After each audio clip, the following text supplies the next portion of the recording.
မင်္ဂလာပါရှင်ယနေ့ကြောင်ရောက်တဲ့အာဟာရဒါနတနတ်စာလူကတော့မွေးနေ့ရှင်မတ်နော်လူလူမှလှူဒန်းပေးသွားတာဖြစ်ပါတယ်ရှင်အမဲရွဟင်းဖြင့်ထမင်းတနတ်စာပါကုန်ကြငွေ2သိန်းကျပ်ဖြစ်ပါတယ်တာရု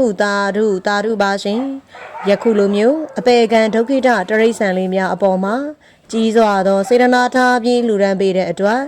စေတနာရှင်မွေးနေ့ရှင်နော်လူလူလည်းမွေးနေ့မှစပြီးတော့နောက်နှစ်ပေါင်းများစွာတိုင်ကိုစိတ်နှပြကျမ်းမာချမ်းသာကြပါစေရှင်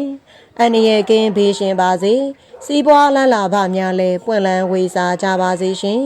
အလောက်ကင်အကြံစီများလည်းအောင်မြင်ကြပါစေမရှိစကားမကြားရပါစေနဲ့အလူရည်ဆက်လန်နဲ့မကွာအမြဲမပြတ်လှူနိုင်တန်းနိုင်သောပုဂ္ဂိုလ်ထူးများလည်းဖြစ်ကြပါစေရှင်ရရှိပြီးသောစီးစိမ်ယရနာဥစ္စာအပေါင်းတို့သည်လည်းတည်တံ့၍ပြန့်ပွားတိုးတက်ပါစေသူတော်ကောင်းများလည်းဆောင်ရှောက်ကြပါစေရှင်ယရနာရွှေငွေဥစ္စာပစ္စည်းများလည်းဝင်လာမစဲတသေးသေးဖြစ်ကြ၍အိမ်အပြည့်ငွေရှမ်းပြီးကောင်းမှုကုသိုလ်များကိုလည်းစင့်ကဲပြုလုပ်နိုင်ကြပါစေရှင်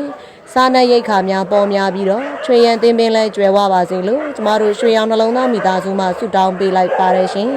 အခုဆိုရင်တော့ channel ကအကြောင်းကလေးများရဲ့ထမင်းကျွေးချိန်ပဲဖြစ်ပါတယ်ရှင်